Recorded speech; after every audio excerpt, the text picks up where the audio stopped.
Today in college algebra, we're going to be looking at the law of sines. Much like the law of cosines, it's used to find sides and angles of a non-right triangle. Also, like the law of cosines, you don't need to memorize this formula. It will be given to you, however, it'll just be easier if you did memorize it. All right. Unlike the law of cosines, this law of sines formula is much easier. It's much simpler. There's only 3 fractions, and of those 3 fractions, you'll only need to use 2 at one time. All right. One thing that you're looking for in the law of sines is a corresponding angle and side. So we have, side A and angle B and side B, or angle C and side C. So you're looking for a corresponding angle and a side to use in a problem, and then you'd use law of sines. We'll show you how that works right now. There are 2 different triangles you're going to use for law of sines. You're going to have the angle side triangle, in which you'll be given 2 angles and 1 corresponding side. So, for example, if you're given angle A and side A and then angle B, so you don't need to use the sine of C part at all. And you'll be given this information, and you're looking to solve for side B. Okay, so you'll be given 3 out of the 4 pieces, looking to find the 4th piece. The other triangle you're going to be looking for is a side-side angle. Okay, in this case, you're given 2 sides and a corresponding angle.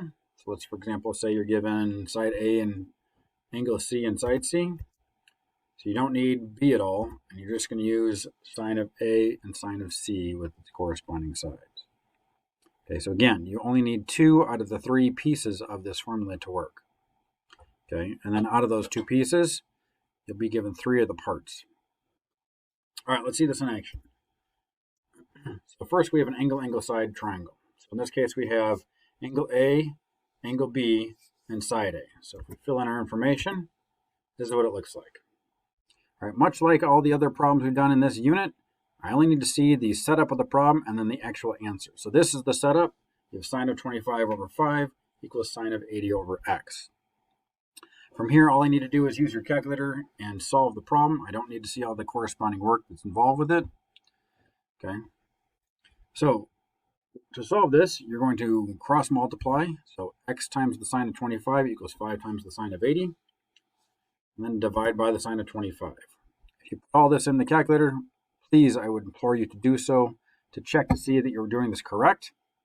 The calculator will often confuse students, and they'll get the wrong answer, despite the fact that they thought they put it in correctly.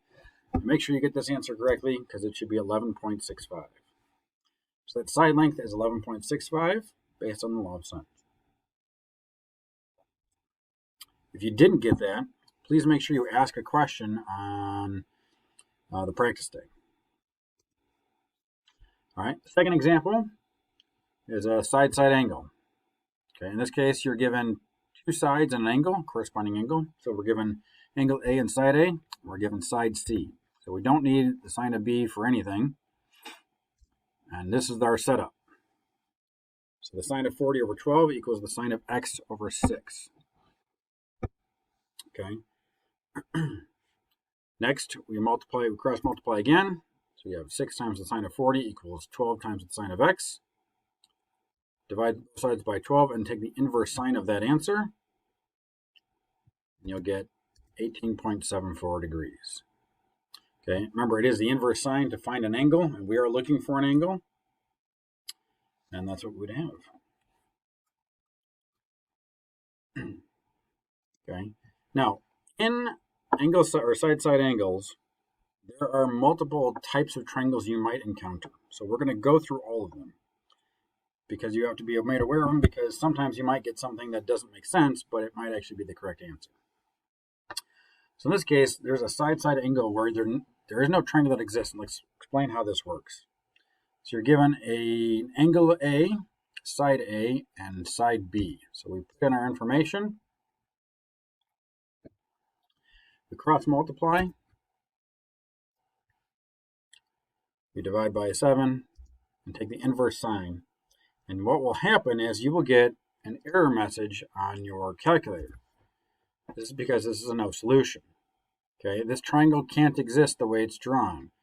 All right, and there is a reason for this, and we'll explain it in just 1 second. But again, if you get an error message, that doesn't mean you necessarily did something wrong. It means this triangle might not exist. Okay, in this case, it doesn't. And the reason it does not exist and there is no solution for this triangle is this.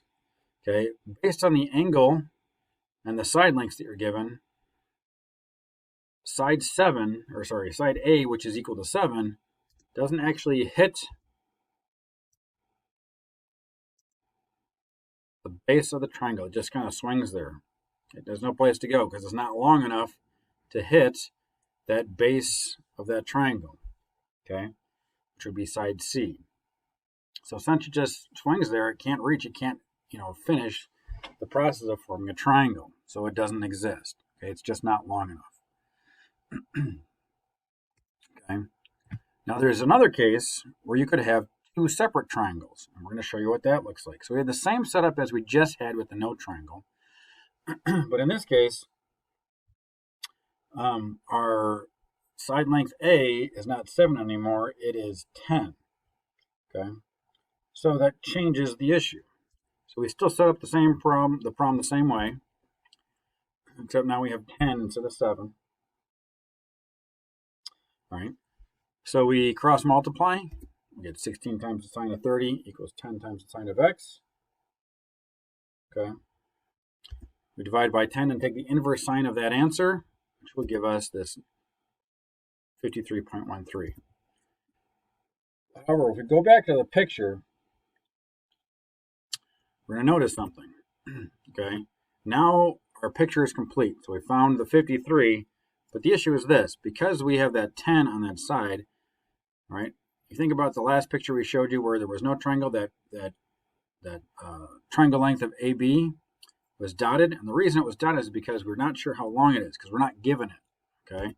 So if we assume that it's still dotted, and we're not given that length, we don't know what it is, that 10 length could go either there or there. You could have two separate positions. It still touches the triangle, the base of AB, but B might change its position. So there's two possible triangles that have different side lengths of AB. So you have to account for the fact that there are two.